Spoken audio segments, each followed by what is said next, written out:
Welcome to the next episode of the BRIO in the Box podcast. Today, we're going to talk about stress, the good, the bad, the ugly of stress.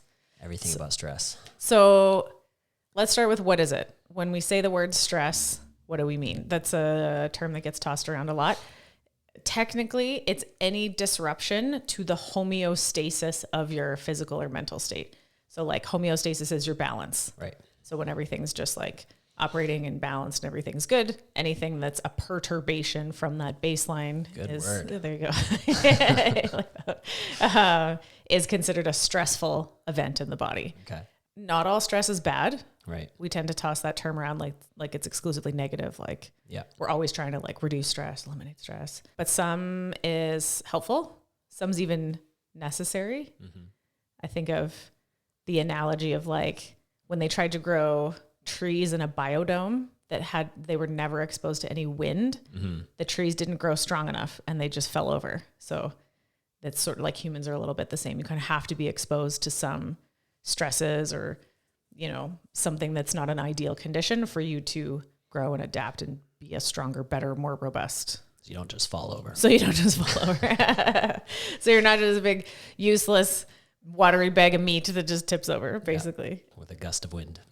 A gust of wind knocks you over. So adapting, being exposed to something like negative, stressful, introduces this concept of what's called hormesis. So it's exposing yourself to low doses of something stressful intermittently, right, with periods to adapt in between so that you can repair and grow and get stronger and more robust so that the next time you face that stress, you're like better prepared to handle it. Right. So a hormetic response is a positive thing that you get out of being exposed to like a negative thing, if you want to think of it that way. Right. So it's the key there is not the stress itself, it's recovering from it afterwards. Yeah. So there has to be an allowable period of adaptation to get ready to handle it better next time. Right. Yeah. So from an evolutionary perspective, what are some of the stresses our ancestors would have always been exposed to? Like the main one probably would have been like fight or flight, right? So physical activity. That moment where you're either hunting and you see a prey or something bad happens and you have to react to it quickly. You are the prey. You are the prey. Damn saber-toothed tigers. Yeah. So intense physical activity. Right. There would have always been that as part of our lives. And like CrossFit, we like to use the term unknown and unknowable. It's like you wouldn't have really known when it was going to come at you. So that always having good situational awareness and being ready, like at the drop of a hat to fight or flight. So that's the surge of adrenaline and the like instant like, oh shit, got to do something. Yeah. Intensity. Yeah. And then variations in temperature. Yeah. We would have been exposed to huge variations in hot and cold. Yeah. And that's like seasonally and even day to day. Yeah. Or like throughout the day. Yeah. Right. Like people that lived outside, it would often be roasting hot during the day and then freezing cold during the night. Mm-hmm. And then seasonally as well, there was warm seasons and cold seasons where it was more consistent, but there was always those fluctuations. Yeah, for sure. Obviously, variations in food availability. Yep. Our ancestors would have been forced to go through periods of, we call it fasting now. They would have just called it, oh shit, we don't have any food today. Yeah. So huge variations in food availability. Right. The hunt goes well and there's an abundance of food and it's like feast time followed by famine or fasting time. So there are huge variations in food availability. Yeah. And again, changes throughout the day and throughout the seasons. Yeah. Right. Lots of variation. And then one of your favorites. One of my favorites. Problem solving. Oh, yes. Yeah. Okay. There would have been a lot of problem solving involved in surviving in the ancient world. Right? Yes. So that's sort of a brain related type of stress, right? That's like something that's frustrating and takes a lot of like maybe multiple efforts and trying and failing to like solve a problem. Yeah. But then it obviously comes with like the satisfaction of solving it when you do. Mm-hmm. Yeah. We were talking about, me and David Cram the other day, we were talking about our jobs and how like whenever I do a project, you always hope it's going to go smooth, but it never does. And my favorite part about doing projects is when I do come across those problems, as much as they're stressful and frustrating and like they completely ruin your time allotted to the task, it's so satisfying to be able to like come up with a solution and make it work and like Jimmy rig it or whatever. You know, I was telling David is like, I want to like figure out a way to Jimmy rig this without burning my house down. So. But there's something very satisfying about solving a problem. Yeah, for sure. And then stresses that we have no evolutionary adaptation to, the big one is sleep deprivation. Right. Humans are the only weird little animals on earth that purposely deprive ourselves of sleep. No other animal does that. It's not even clear why humans are doing that to ourselves now, but certainly one of the major stresses we have in the modern world that we are completely unprepared for is not sleeping an adequate amount. And then, a big one in the modern world is social isolation. Yeah. So humans are weak, hairless, naked, vulnerable little primates. We're not big. We're not strong. We're not ferocious. We don't have teeth and claws and all these kinds of scary things. So by ourselves, humans basically can't survive alone. We're intensely social animals, to the point that like excommunication from the tribe meant basically certain death. Yeah. So social isolation was immediately selected out from the gene pool because anybody that wasn't part of the tribe would have just died. You can't survive as a single human being. So that's why we're very aware of our relationship and interactions with other people and our communities and our tribes and our position in the social hierarchy, and sort of we're constantly aware of like how we fit in. And that's like a big source of stress and paranoia, but it comes from, we have to fit in somewhere, or from an evolutionary perspective, we would never have made it. It's why solitary confinement in both war and prisoners and stuff is considered like psychological torture, right? Because it's so incredibly stressful for a human being to be alone that like you can die from it. Mm-hmm. In older people, loneliness is a greater predictor of mortality than smoking. So it's like literally more harmful to your health being by yourself. So, and that's a big problem in this day and age. In the last couple of years of COVID and lots of isolation, I think a lot of people had maybe the first time to go like, oh wow, it is like psychologically treacherous to be too isolated from our people. Yeah. I remember reading stories of people who like really locked down hard. And one guy was saying, he's like, I haven't physically touched another human in like, I don't remember if it was 6 months or a year or whatever, but it was like really like a weird thing to think about. Like not even physically, like no physical contact for a whole year. Like that would be insane.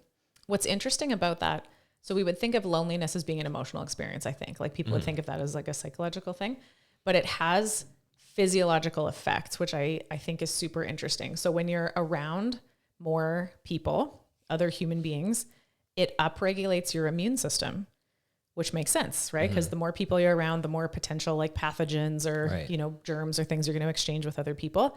So you need an upregulation of your immune system. When you're alone or isolated, your immune system is also tremendously energy intensive. It consumes a lot of the calories, the energy needs of your body. So if you're alone, one of the first survival mechanisms that your body triggers is a lowering of your immune function, because it kind of goes like, okay, we're by ourselves. Hunting and gathering is going to be extremely difficult alone. We're going to have probably less energy coming in. The first thing that gets ditched is immune function, which is interesting, is sort of like the COVID isolation related stuff, is that we need to be around people to have a stronger immune system. But then, like I was saying, older people, that their mortality is higher. The more socially isolated you are, the more you die of cancer, because your immune system isn't doing a good job of surveying for like senescent cells and junk cells that need to get cleared out. So the interaction of your social life and your immune system, I think, is super, super fascinating. Yeah, that is interesting. Yeah. And it makes sense, right? So if you're around less people, you're going to be exposed to less pathogens. So in the immediate sense, you're like, okay, we don't need this today. We need to survive today and tomorrow and 3 days from now. But the long-term effect of that on your overall health is like very, very detrimental. Yeah. Yeah. So for immune functions, go hug a bro. Go hug a bro. And play in the dirt too. That's always the thing, right? Kids, they're like, wash your hands and hand sanitize and all this stuff. It's like, no, like play in the dirt and get some immune system built up. Yeah. We could do a whole podcast on sort of like your microbiome and the importance of like a healthy bacterial balance on your skin and in your guts and all kinds of things. Yeah. Hug a dirty friend. 2 birds with one stone. I just can't leave that. I was going to say something else. I had to leave that alone. Okay. So in the modern, so there's all different types of stress, I guess, is the conclusion of that, of what we're talking about. The modern world, we kind of have everything flip-flopped upside down. Mm-hmm. We have too much of the bad types of stress, and we're missing the good hormetic response kinds of stresses that would make us be better, more capable human beings. Mm-hmm. And I can speak to this, like, I'm a stressful person and you are not a stressful person. That's true. We've talked about in the past about like our airport fiascos where I'm like just fucking stewing because we're, you know, running close to when the airplane's going to take off and you're just like la-di-da, like not a care in the world. And I'm just like stressed to the nines. Okay. Can we take a few people have heard me tell this story before of you and I in the early days. I'm going to go off course and tell a story here. So early on when we were dating, the first few trips that we took together, I was like, why is David so stressed out? Jesus Christ, what is this guy's problem? To the point that I was like, we are going to travel separately to go places. I'm going to take a different flight from you. And like, it finally came out that the way I like to operate is I don't like to show up early for things. No. I like to just show up and I like to go through security and I like to walk right on the plane. If I have time to sit down, I feel like I failed. I don't like extra time. Yeah. But that's just how I've always operated. It's not stressful to me. I've never once missed a flight in my life. It's just, I show up, you know, with minimal buffer time, put it that way. Calling your name. I've had my name called. It's like, they'll call it a few times before they actually don't let you get on the plane. And I realized that you are the opposite. You like to be early and you hate not having buffer time and it super stresses you out. But early on when we were dating, you were like too polite to tell me that. And you were just internally trying not to freak out. My cortisol levels are just through the roof. And I'm all like, David said, la, la, la, like, what's going on? Everything's fine. Like, whatever. So yes, I always tell people in new relationships or like when they're going to get married, I was like, you need to figure out your viewpoints on time because that's an important, contentious point. I remember they would be like, final boarding call for flight, whatever we were on. And you're like, okay, I'm just going to go get my water filled up. I'll be like, are you fucking kidding me? Like, the plane's leaving. Filling your water bottle. The 15 years later, the conclusion of that story is David has talked me into showing up at the airport earlier. So fine. Yes. And that a little bit of buffer time. A little more buffer time. It goes better for all of us. Yeah. David doesn't want to have steam coming out of his ears trying to handle me. So yes, we all handle stress differently. David and I are a good example of, I get worked up about things sometimes, but I'm generally not a super stressed out person. Yeah. And you definitely are. I definitely like I thought cycle on stupid things that I don't need to. Like I'll be cleaning the house and realize that I'm reliving an argument that I had with a customer when I was like managing a restaurant like 15 years ago and stopping myself and being like, why am I thinking about this? Like that happened forever ago and there's nothing I can do about it. Like I need to shut up and let that go. Yeah. But I don't even realize it's happening until I'm like deep into it. Mm-hmm. It's a weird thing. And so I think we were talking about this earlier, people that are prone to like anxiety, if we want to call it that, like more like anxious thought patterns. And you've noticed caffeine is a big thing you have to be careful with. Yeah, for sure. Caffeine greatly enhances my anxiety.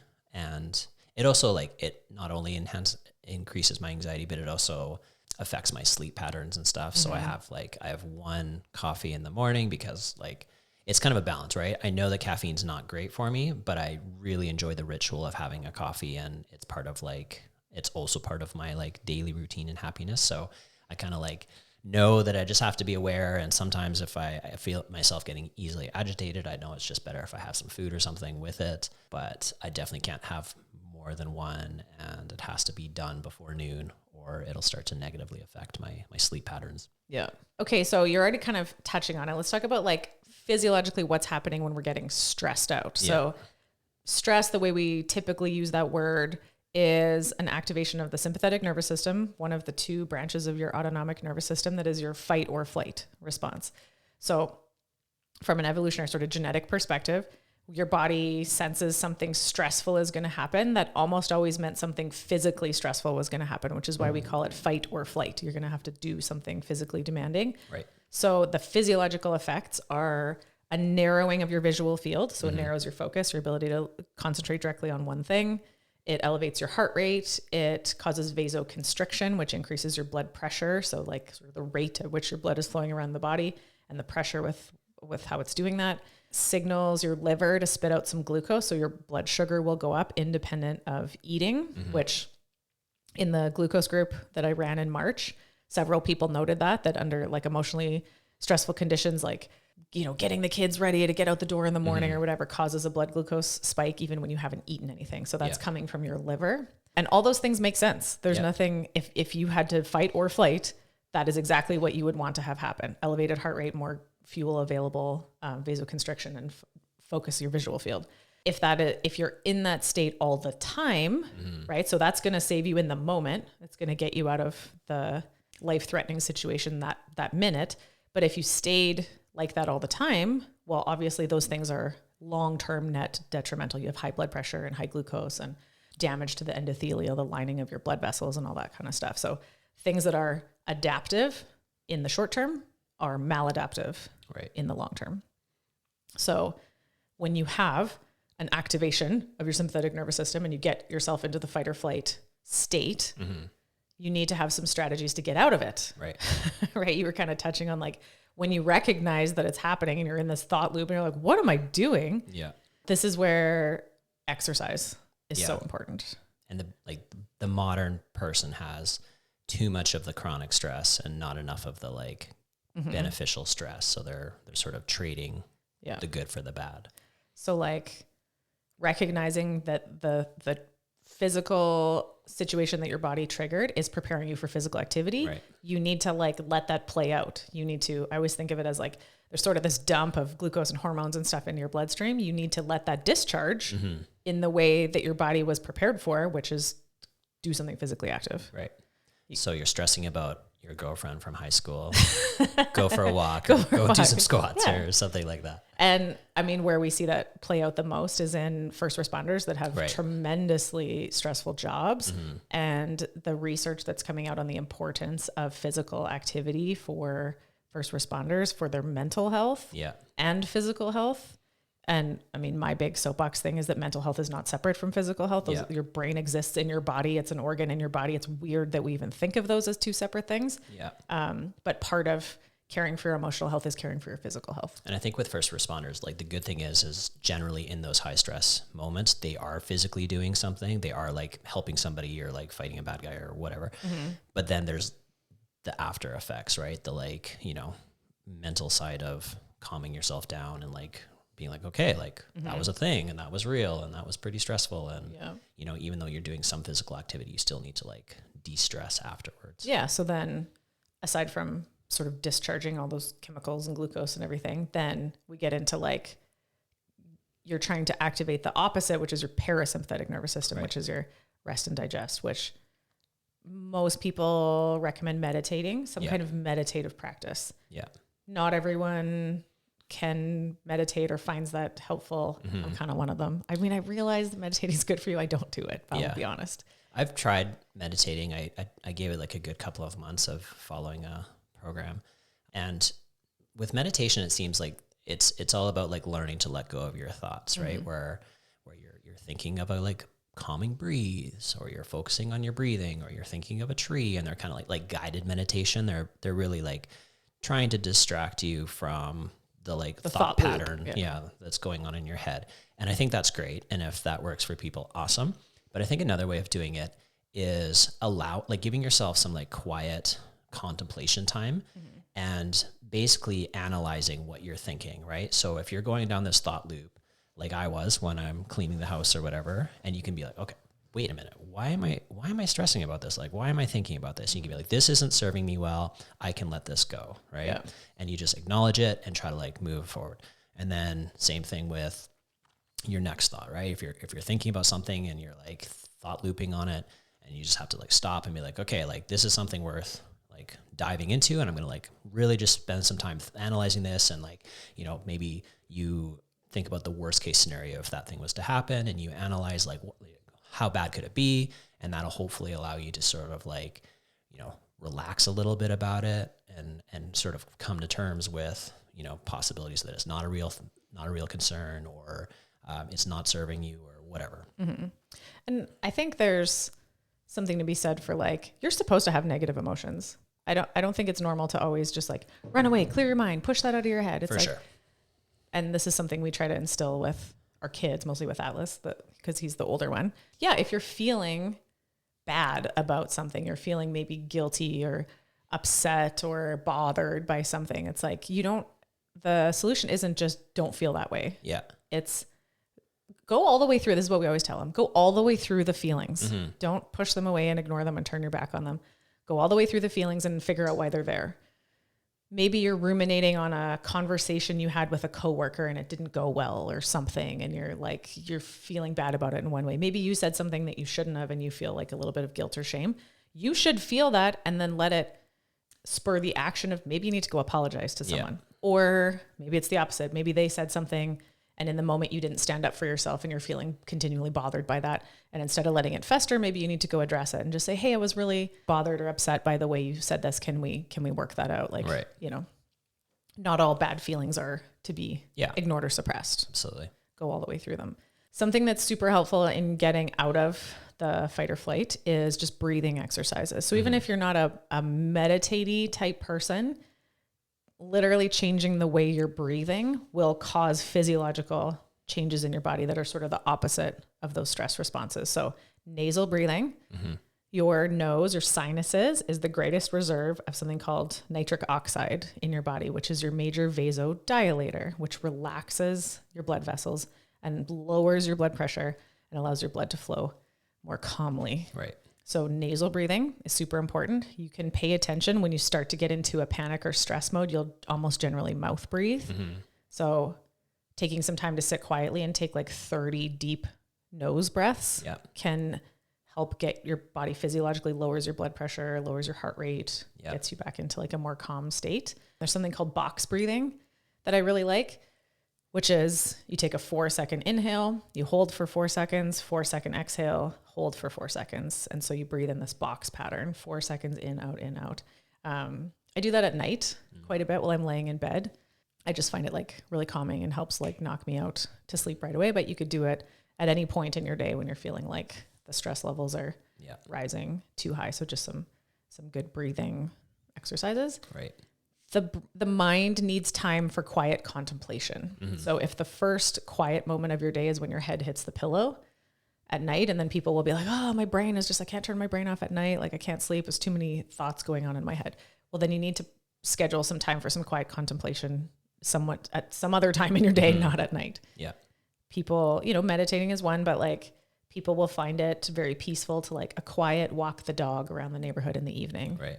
I knew someone that had a first responder, very stressful job that enjoyed biking to and from work. And that sort of like peaceful transition from the stressful workplace, a little peaceful bike ride, no headphones, nothing else, just like, quiet time on the bike. Or maybe you drive home from work and no music, no podcast, just some quiet time in your car. Yep. Like it doesn't have to be, sitting and doing like cartoon style yogic ums.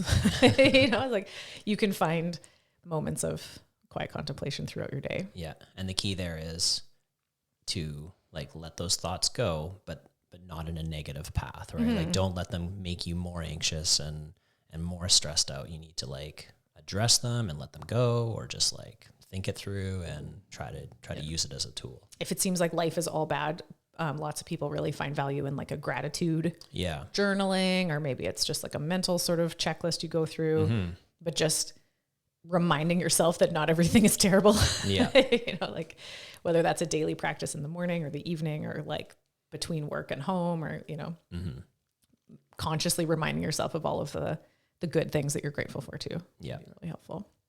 So in the modern world versus our like evolutionary ancient ancestor kind of thing, we have this like flip flop. So we said there's some kinds of stress that are good and adaptive, and some stresses that are bad and very harmful and maladaptive. What we have now is too much of the maladaptive ones and not enough of the positive adaptive ones. So we're really heavy on what I like to call processed media. Yeah. In the same sense of we're too heavy on processed food. So we have this like media takes the place of real human connection, just like processed food takes the place of real whole foods from nearby kind of thing. And we were kind of talking about this earlier, that there's this interesting effect of like the news media really likes to go negative. Yeah. And so they've figured out how to push your buttons. Yeah. Super clickbaity. Clickbaity things that get you upset. Yeah. And outrage and getting you upset is what gets you to interact with it. Yeah. And they know that, in the same way that combining sugar and processed vegetable oils is delicious and they know it's going to get you to eat more. They're going to get you to engage with it, even though it's completely against your own self-interest. Yeah.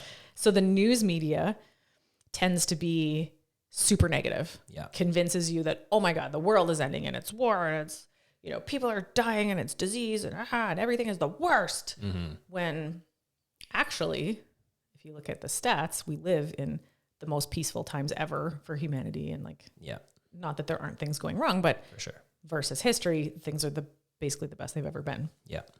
And then social media tends to be falsely positive. Yeah.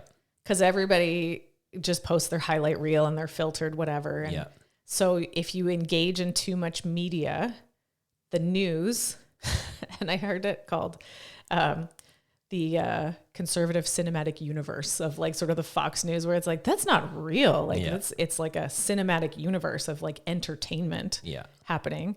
It's not real, but it's like, it's not real in the sense that it's overly negative and outrage and there's real stories there. They're just like exaggerating how bad it is and not balancing it out with the positive stuff that's also happening in the world. Yeah. And then social media is falsely positive. Yeah. So we have a dearth of reality, you know, like what's real?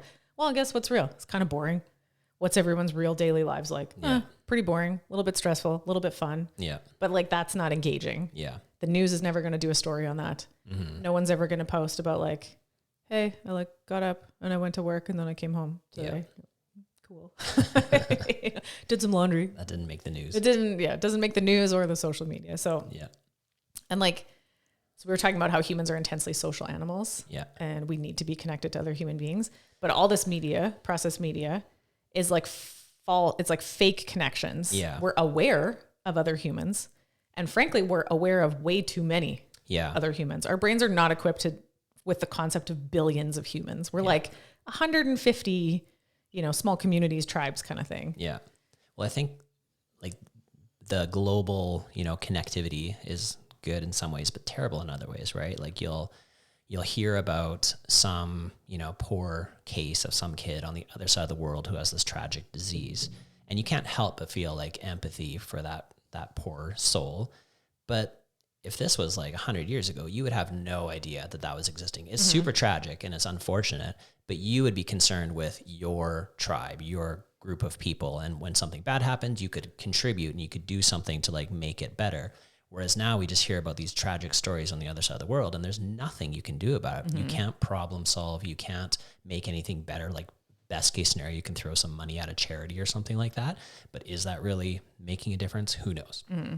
So yeah, this global connectivity, it's great, but it's also terrible in that we have to, you know, share the misery of everybody else, even though you don't even know who these people are. So it's like a double whammy of the stress, because you get like the empathetic emotional stress of being aware of someone else's suffering, but then also the stress of being powerless to do anything about it. So it's like, like you said, if that was a real person in your life, you would feel like you could do something or help in some way. You could contribute to lessening their suffering. So we have this like this weird awareness of too many people, but like not an actual real connection. So what we have is a whole lot of false connections to other human beings, like, and a lack of real life, good, solid relationships and community. Yeah. There's that really great book, The Subtle Art of Not Giving a Fuck. Yeah, Mark Manson. Which is great. And it's not like it sounds. It's not about just like not caring about anything. It's about, you know, picking and choosing the stuff that you're going to pour your energy into, like worrying about the stuff that you can affect and the stuff that you can make a positive impact on, and letting go of the stuff that you have no control over. Yeah. Which I think is like a great read. Yeah, it is a good book. It's like kind of funny and but very on point. I think it's a good book. Everyone should read it at some point. Yeah.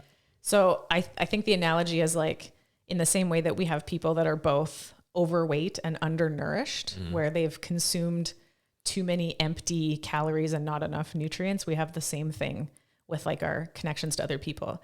We have an overabundance of empty connections to other people through news media and social media, and a lack of actual nutritious relationships, if you want to think of it like that. Right. And a lack of like real human connection. Yeah. I remember seeing I don't know the numbers off the top of my head, but over the last 100 years, what people will report as how many close friends do you have? And that number is sharply declining. Mm-hmm. And so people are just like really lacking good, solid human relationships. Yeah. And I think that's such a huge part of our business, right? Where we have so many people where it's like they get together with people they met at the gym on the weekends. And it's like, that becomes their friend circle, not even just in the gym, but like outside of it, you know? And, and I think that's awesome. That's such a cool, tremendous part of our business. Yeah. The community, find your tribe. And you know, you just kind of need a reason to gather. Mm-hmm. And if exercise is it, totally awesome. 2 wins, right? You're doing something good for your body and your social community. Yeah. So then in our individual lives, we also have an overabundance of emotional stress. Right. Oh, job, money, kids, like your time management. No one ever feels like they have enough time, school, whatever are the demands. There's a ton of emotional stress going on. So obviously we would like to work to reduce our total emotional stress. Never going to get to zero. No. But like we can be a little forgiving of ourselves. Maybe our kids don't need to be in 5 different activities. Yeah. And every minute we get home from work and home from school and we're like, here, like eat this granola bar and get in the car. And we got 6 different places to be tonight. Blah, blah, blah. It's like, maybe actually what we would all enjoy is like eating dinner together. Yeah. You know, and I think a few of us had that realization during the first lockdown of COVID when we were like, oh, like we got to eat dinner together 5 nights a week. And that was actually like really nice and really peaceful and maybe better for our human connections, you know? So maybe we can chill out from the rat race a little bit, that like the cult of busyness isn't all it's cracked up to be. We could I think ease up a bit. I think a lot of parents like to keep their kids busy so they're like doing something productive, but you can keep them busy by like interacting with them yourself and just having dinner together. And like, it's time off of the screens, it's time away from like media. It's just like time building those relationships and that, you know, connectivity. Mm-hmm. And then, I mean, this is a bit of a tangent, but making physical activity part of your family activities, right? And that's like a big part of why in the Next Gen Kids program, I only take the kids of the BRIO members because I want it to be something that people grow to do together. Yeah. And the plan is that as the kids age up and have all the skills and everything, that they come to the regular classes with mom or dad. It's a thing you do together. Yeah. When you're on holidays in the summer and you're at the lake, you work out together. Yeah. I took a video of Atlas, who's 11, and my dad, who's 70, doing a workout in our garage together the other night, you know? It's just like a thing we do together as a family. So it doesn't have to be that you drive your kids to their sport and they do their activity separately while you sit in the bleachers and wait for them. Mm-hmm. That you can, again, the 2 birds with 1 stone kind of thing. You guys can do some physical activity and like family bonding kind of time. Yeah. So modern world, too much processed media, too much emotional stress. We got to work to like reduce our exposure to all of those things. Yeah.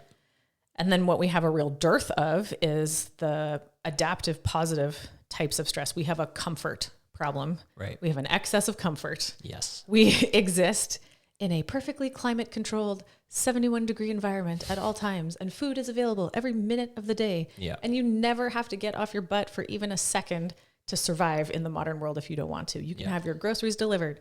And you can live in a house with no stairs, and you can literally never move your muscles if you so chose to. So the good types of stress, we now have to seek them out on purpose. Yeah. You have to invite them and purposely put them in your lives, which is weird. Yeah. So temperature, sauna, or hot tub, or like any of those kinds of things, super beneficial. Yeah. Exposing yourself to high heat initiates like heat shock proteins. It's things that upregulate like your growth hormone, and it can help you repair from injuries, and tons of benefits like cardiovascular wise to get a good sweat on, and it increases your heart rate, almost similar to doing like cardio exercise. Just sitting in a sauna, super beneficial. Yeah. The opposite to that is the cold plunge. Yeah, that's like a big thing now. Yeah. You've seen a lot of ice tubs on social media, so cold exposure. Yeah. And again, both of those things, it's not your time in the thing, it's the time after the thing that makes you better. So it's not like you're only getting your 2 minutes of cold plunge is it. It's like that the cold plunge is the stressful spot, and then it's the like hour afterwards where you're getting all the like benefit from it. Mm-hmm. And the benefit, if you want to geek out on that, is what's called mitochondrial biogenesis, the creation of more mitochondria. They're the powerhouse that generate cellular energy, ATP, in your fat cells. So it upregulates something called brown fat, which babies actually have a lot of. Brown fat gives off a lot of heat, keeps them warm because it's metabolically active. It's like literally burning a lot of fuel. Yeah. So cold exposure upregulates brown adipose tissue, BAT, they call it. Downregulates white, WAT, white adipose tissue. Literally makes you burn more calories, increases your body temperature, makes you like a more robust person, helps you manage your blood sugar, like all that definite positive benefits. But again, it happens, like you said, after, in the repairing, recovering from kind of phase. Yeah. Food being available every minute of the day. We have to, now it's called fasting. Yeah. It used to just be called, oops, there's no food. Like shit. So now we have to fast on purpose. Yeah. All different kinds of ways to do that. Tons of benefits from fasting. That's really become a thing that it's more awareness in like mainstream, I would say, these days. A little bit every day, shrinking your eating window to ideally like 8 hours or less, 16 hours or more of fasting. Some people do alternate day, eat one day, don't eat the other day. Some people do a 24-hour fast every week. Yeah. Some people do a longer fast every quarter, 3 or 4 or 5 or sometimes 7 days every quarter, every year. Almost every major religion on earth has some kind of ritualistic practice around fasting, because I think all the way back to like ancient Greece, they recognized the health benefits of fasting. So we have to purposely restrict food now because it's just everywhere all the time. Yeah. Physical activity, obviously. Yeah. We have to exercise on purpose now. With intensity. Get a hormonal response. You have to drive to the gym to do fake survival movements. Get into a flight or fight scenario. Get into a fight with a barbell now, and I'm going to fight these burpees on an echo bike. From these burpees. So, I mean, and we're preaching to the choir here with the people in our gym, but we recognize that most people don't exercise, and that's what I think is so remarkable, and why my favorite thing in the 14 years we've been doing this is all the names that are on the 1,000 WOD Club wall is because like, man, people are doing the thing that most people can't do, which is stick to regular physical activity. And I think that's so admirable. And I'm so proud of everyone for that. And then just like general daily movement. Yeah. So you got to do the fight or flight, the high intensity stuff, but then you got to try not to sit on your butt too much either. For sure. Go for a walk. Yep. Get up, move around. Especially when you're feeling those moments of stress or anxiety or whatever. Yeah. Nice little, I think generally people need to like go for walks more. Yeah. Walk around. Be outside. Be outside. Get some sun. Get some sun. It's beautiful. Yeah. And then problem solving. So the human brain loves solving problems. Yeah. If you're not able to solve problems, you will start to create problems for yourself to solve. Right? Yeah. You'll start to get into internet fights. You'll start to stress out about things that shouldn't be a concern. You know, you get super uppity about some political thing or some like human rights group or whatever. You just start to get crazy. Yeah. So you need to problem solve. Yeah. And it's not the like video game, like solitaire kind of thing. Like that's fake problem solving, you know, it keeps you engaged, it keeps you captivated, but it's not really like enough. But that's why, so again, like sort of processed media, processed problem solving, fake versions of trying to satisfy a real need is like, you're not supposed to get hooked on Sudoku and Candy Crush and things, but it gives you a false sense of like accomplishing something or solving problems. But that's why it's so addictive, is because you get a little hit of dopamine when you accomplish something or solve a problem. So continuing to find ways to challenge yourself physically and mentally. So, you know, read some books, take a course, like learn and play you love sports. Doing projects, like building things. And of course it comes with the frustration of David will be up in the attic and I can't find the whatever, and this isn't working. So in the moment it's like stressful and maybe it doesn't look so fun, but like it's satisfying. And in the same way that like you sprinting on an echo bike in the moment, you look like you're dying, and anyone would go like, why are you doing that? It doesn't look like you're having any fun. Yeah. And then you're like, but in the end it really like, it triggers something in my brain that like it has to happen. Hobbies, sports, whatever it's going to be, just like challenge yourself. Yeah. Yeah. So in our modern world, we have to invite in challenges and discomfort to be able to adapt and grow and not be the tree in the biodome that just falls over. That's right. Because we've never been exposed to the slightest challenge. So it's basically like your stress should be interval style, not endurance style. It should be high intensity, short bouts of stress that you recover from and get stronger afterwards, instead of the long, steady, chronic stress where you never actually get any benefit from it. It only just sort of burdens you. Mm-hmm. So we're trying to limit our exposure to processed media. We're trying to replace that with real human connection. We're trying to limit our chronic emotional stress as much as we can, but then have plans in place to recover from it because of course it's going to happen. It's never going to get to zero, nor do you want it to get to zero, but you have a plan in place for how to deal with it. And then we invite in the adaptive hormetic type of stresses. So hot and cold exposure, fasting, physical activity, and some type of like learning and problem solving. Easy. Cool. Yeah. Stress 101. There we go. Okay. All right. See you in the next one.